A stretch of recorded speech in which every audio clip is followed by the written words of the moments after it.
ವೀಕ್ಷಕರೇ ನಮಸ್ಕಾರ. ಇದು ನೀವು ನೋಡ್ತಾ ಇದ್ದೀರಲ್ಲ, ಇದು ನಮ್ಮ ತೋಟದಲ್ಲಿರುವಂಥ J33 ಹಲಸಿನ ಗಿಡ, ಗ್ರಾಫ್ಟೆಡ್ಡು. 6 ವರ್ಷದ ಗಿಡ ಇದು. 6 ವರ್ಷದಿಂದ ನಾಟಿ ಮಾಡಿದ್ದು. ಈಗ ನೋಡಿ ನೀವು ಎಷ್ಟು ಹೈಟ್ ಬೆಳೆದಿದೆ ಅಂತ ಹೇಳ್ಬಿಟ್ಟು. ಕಳೆದ ವರ್ಷ ಹಣ್ಣು ಬಿಟ್ಟಿತ್ತು, ನಿಮಗೆ ತೋರಿಸಿದ್ದೆ, ಆ ವಿಡಿಯೋದು ತೋರಿಸಿದ್ದೀನಿ.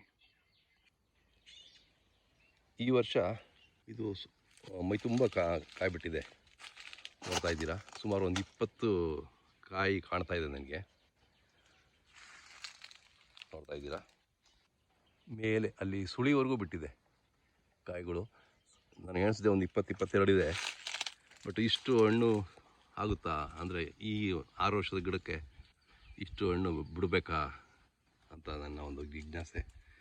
ತಿನ್ನಿಂಗ್ ಮಾಡಬೇಕು ಅಂತ ಅಂದ್ಕೊಂಡಿದ್ದೀನಿ. ಸೊ ನಿಮ್ಮ ಅಭಿಪ್ರಾಯ ಏನೋ ತಿಳಿಸಿ. ಸುಮಾರು ಒಂದು 10 ಕಾಯಿ ಬಿಟ್ಟರೆ ಹಣ್ಣಾಗಲಿಕ್ಕೆ ಸೂಕ್ತ ಅಂತ ನಾನು ಅಂದ್ಕೊಂಡಿದ್ದೀನಿ. 6 ವರ್ಷದ ಗಿಡದಲ್ಲಿ ಒಂದು 8ರಿಂದ 10 ಬಿಟ್ಟರೆ ಸೂಕ್ತ, ಗಿಡದ ಬೆಳವಣಿಗೆನೂ ಮುಂದೆ ಚೆನ್ನಾಗಾಗುತ್ತೆ ಅಂತ ನಾನು ಅಂದ್ಕೊಂಡಿದ್ದೀನಿ. ನಿಮ್ಮ ಅಭಿಪ್ರಾಯ ಏನೋ ತಿಳಿಸ್ಕೊಡಿ ನನಗೆ.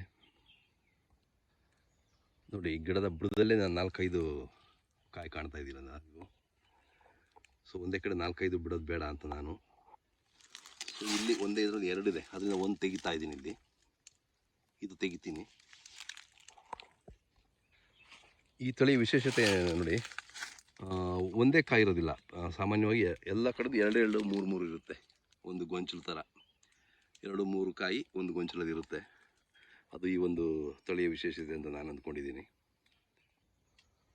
ನೋಡ್ತಾ ಇದ್ದೀರಲ್ಲ, ಎಲ್ಲ ಕಡೆಯೂ 2 ಇದೆ, ಕನಿಷ್ಠ 2 ಇದೆ.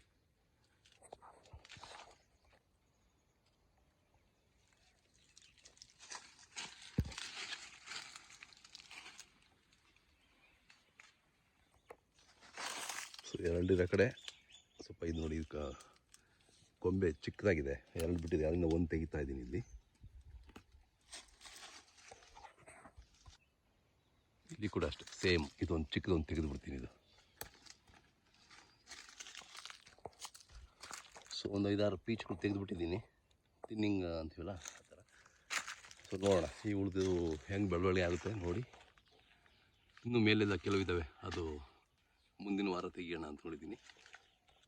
ಈ ವರ್ಷ ಹಣ್ಣು ಆದಮೇಲೆ ಅದನ್ನು ಕೊಯ್ಲು ಮಾಡಿ ನಿಮಗೆ ತೋರಿಸ್ತೀನಿ ಇನ್ನೊಂದು ಸರಿ, ಈ ವರ್ಷ ಹೇಗೆ ಕ್ವಾಲಿಟಿ ಬಂತು ಅಂತ ಹೇಳ್ಬಿಟ್ಟು. ಆಯಿತಾ? Thank you.